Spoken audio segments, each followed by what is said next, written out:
This is the video for Romeo and Juliet, Act 2, Scene 5. What you're going to have to do over this, just analyse the devices and show me that you understand what's happening in the scene. So we're coming to Act 2, Act 2, Scene 5 and 6 are the end of Act 2, so we are coming up to the climax. If we look at Freytag's pyramid here, we see Act 1 is the exposition, who the characters are, what they're like. We know there's the feud between the Capulets and the Montagues. We know that if anything happens on pain of torture, there'll be death. We know that Romeo's in love with Rosaline, that Tybalt's this fiery character, Benvolio's good to him. Juliet doesn't have a relationship with her mother, but she has a good relationship with the nurse. Then we go into Act 2, the inciting incident really is the balcony scene, Act 2, Scene 2. They're now going to get married, and we're coming up to that. Act 3, we'll see what happens. Obviously, you know from the prologue and the early plot work we did that there's going to be more fighting, people are going to die, and then eventually the titular characters are going to die. So let's start with the scene. It's a nice short one. So it's at the Capulet house, and it's Juliet obviously pacing around waiting for the nurse to return after she's spoken with Romeo. And she says, "The clock struck 9 when I did send the nurse. In half an hour she promised to return. So it was 9 o'clock when I sent her, and she's due back soon. In half an hour she should be back. Perchance she cannot meet him. That's not so. Oh, she is lame. Love's herald should be thoughts, which 10 times faster glide than the sunbeams, driving back shadows over lowering hills. Therefore do nimble point..." Actually, I'll stop here. So what she's saying here is that possibly she didn't meet him. That can't be true. She's so old and slow and like disabled, like a lame old dog. Love's heralds, so love's messengers, should be thoughts, because thoughts are 10 times faster than light, than the sun's beams drive back shadows. So thoughts 10 times faster than the sun's beams that are able to drive back these shadows and push back these shadows over gloomy dark hills. Therefore do nimble pinioned doves draw love, and therefore hath the wind swift Cupid's wings. So that's the reason why Venus's chariot is taken with doves, and Cupid has these wings. It's so that they can travel quickly and unite lovers quickly. Now the sun is upon the highmost hill of this day's journey, and from 9 till 12 is 3 long hours, and yet she is not come. So it's midday. The sun is upon the highmost hill, so it's midday. The sun's at its highest point of today, and from 9 till 12, it's 3 long hours, and she's still not back. Had she affections and warm in youthful blood, she would be as swift in motion as a ball. So if she was young and in love, she'd be really, really quick. My words would bandy her to my sweet love, and his to me. So my words would like bounce her and throw her to my love and bring her back, and his words would do the same back to me. But old folks, many feign as they were dead, unwieldy slow, heavy and pale as lead. So old people act and walk and run around like they're dead, basically. And then Nurse and Peter come in. Peter is a really, really, really important character, as we will see in 3 lines. So, "Oh God, she comes. Oh honey nurse, what news? Hast thou met with him? Send thy man away." Peter, stay at the gate. Obviously, I was being sarcastic about Peter. He's not important. "Now, good sweet nurse, oh Lord, why look'st thou sad?" So why do you look sad? "Thou news be sad, yet tell them though news be sad, yet tell them merrily." So if the news is sad, say it in a really happy way. "If good, thou shamest the music of sweet news." So if it is good, you're doing it a disservice and you're ruining this good news by being so moody, by playing it to me with so sour a face that you've got a face like you're sucking a lemon. "I am aweary, give me leave a while. Fee, how my bones ache. What a jaunt I have. Or what a jaunt have I?" So basically she's saying, "Oh, I'm so tired. Just like, wait a minute, leave me alone for a minute. Right? I've just got home and my bones really, really ache. What a long journey I have had."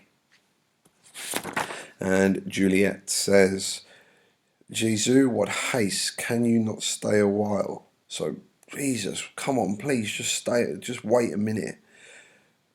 Oh, sorry, I'm reading on the next bit. I would thou hast my bones, and I thy news. Nay, come, I pray thee, speak. Good nurse, speak. So what's he saying here? I wish you had my bones, and I wish I had your news. Please stay, come here, please, I beg you, just tell me what's being said. And then the nurse says, Jesus, what haste, can you not stay a while? So, Jesus, can't you wait a minute? Do you not see that I am out of breath? How art thou out of breath when thou hast breath to say to me that thou art out of breath?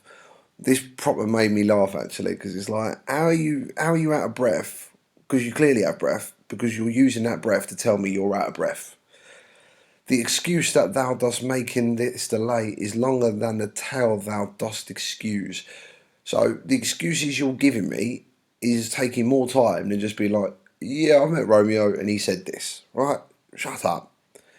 Is thy news good or bad? Answer to that. Say neither, and I'll stay the circumstance.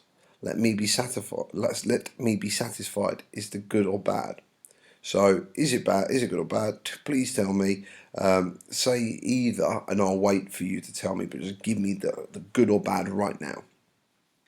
And then the nurse says, "Well, you have made a simple choice. You've made a stupid choice.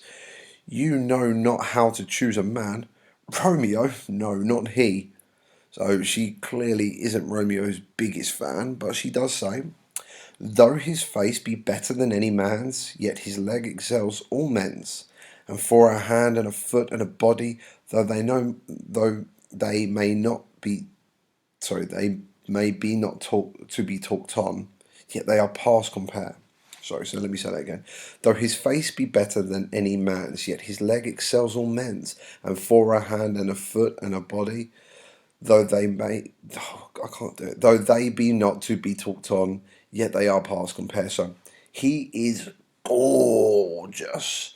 He's a proper stunner. He's got a beautiful face, lovely legs, a hand and a foot and a body. You know, we don't often talk about them, but they are past comparison to other people. He's gorgeous. He's beautiful. However, he's not the flower of courtesy. He is very impolite. Again, if we think back to the previous scene, he is extremely impolite. Him and Mercutio are very rude to the nurse, but she does say, "I'll warrant him as gentle as a lamb." So he is quite gentle. I'll give him that. I bet he's still quite gentle. Go thy ways, wench. Serve God. What have you dined at home? So go thy ways, wench, serve God. And the other language the nurse is using, she's clearly not in the mood for Juliet. She thinks Juliet is very childish, and this is really the beginning of the nurse and Juliet falling out and not being so close and friendly anymore. Obviously, if we think back to Act One, Act One. The nurse talks of Juliet so fondly, and even in Act Two scene, in the previous scene, in scene 4, she still speaks of Juliet really fondly, but now they're starting to fall out of favour with one another, and Juliet's doing the same. No, no, but all this did I know before. What says he of our marriage? What of that? Lord, how my head aches. What a head have I. What headache I've got. It beats as it would fall in 20 pieces. My back, oh, the other side. Oh, my back, my back. So I've got a headache that it feels as though if my head beats, it's going to smash into 20 pieces. My back hurts. Beshrew your heart for sending me about to catch my death with jointing up and down. So curse your heart for sending me on this mission, which is like really hurting my back and my head, and I'm going to catch my death from running around for you. I faith I am sorry that thou art not well. Sweet, sweet, sweet nurse, tell me what says my love. Your love says like an honest gentleman, and a courteous, and a kind, and a handsome, and I warrant a virtuous. Where's your mother? So she's not in the mood, clearly. The nurse is just not in the mood for all this stuff. She's saying, yeah, right, yeah, the man, he's honest, he's polite, he's kind, he's good looking, he's good. Right, where's your mum? Where is my mother? Why, she is within. Where should she be? How oddly thou repliest. Your love says, like an honest gentleman, where is your mother? So basically, like, why are you asking me that? What a weird thing to say. You've said your love is like an honest gentleman. Where's your mum? And the nurse. So again, the Juliet's getting quite short with the nurse. I actually think Act 2, Scene 4 and Scene 5, the previous scene with Mercutio and Romeo Benvolio and the nurse, and this scene with Juliet and the nurse, I think it's really nice in the fact that it juxtaposes the balcony scene, because in the balcony scene, the two lovers use religious imagery, they speak in such a beautiful poetic manner, they speak in sonnets, and it's really nice. And now, a scene later, the first scene we see both of them later, they are they're being really rude to people. They're being really rude to the nurse, and I think that definitely shows their childish behaviour, their immaturity, and their naivety a little bit. And the nurse says, "Oh, God's lady dear, are you so hot? Marry, come up, I trow." So, like, you so impatient. Be serious. Is this the poultice for my aching bones? So is this the medicine for my aching bones? Your attitude, obviously she's being sarcastic. Henceforward, do your messages yourself. So again, like, the nurse and Juliet are really beginning to fall out, and it gets a lot worse. Here's such a coil. Come, say what says Romeo. So your mate's such a fuss. What says Romeo? Have you got leave to go to Shrift today? So remember in the previous scene, they're talking about Shrift. Shrift is confession. Obviously, they're the Catholics, so they go to confession to wash away their sins. So have you got to go to do your confession today? She says, I have. The nurse says, then hurry you hence to Friar Lawrence's cell. So then here you hurry away to Friar Lawrence's, where he lives. There stays a husband to make you a wife. So she's giving him the news now. So there is your husband ready to make you a wife. So he is looking to marry you. Now comes the wanton blood up in your cheeks. So we've got some words that repeat often. High and wanton, both repeated, so we can remember the meanings of them. Hurry and uncontrollable for wanton. They'll be in scarlet straight at any news. So your cheeks turn red really quickly at such news. And hear you to church. I must another way. So you have to go to church, I have to go somewhere else to fetch a ladder by the which your love must climb a bird's nest soon when it is dark. So I've got to get a ladder because obviously to make the marriage official, he has to go to your room when it's dark and he's going to have to climb up a ladder to get there.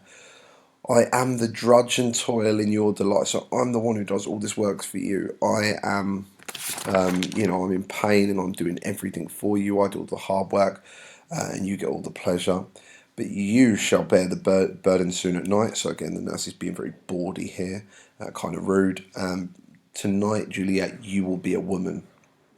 Go, after dinner, hie you to the cell. Yes, Murad, foreshadowing is a literary device. Hie to high fortune, honest nurse, farewell. Thank you, Ellie. And that's it. So next thing I want you to do is watch the video for chapter... I'm so sorry, it's not chapter 6, it's scene 6. I'm just doing Lord of the Flies stuff, so scene 6. And then after you've done that, you can do the devices. You can pick from both scenes.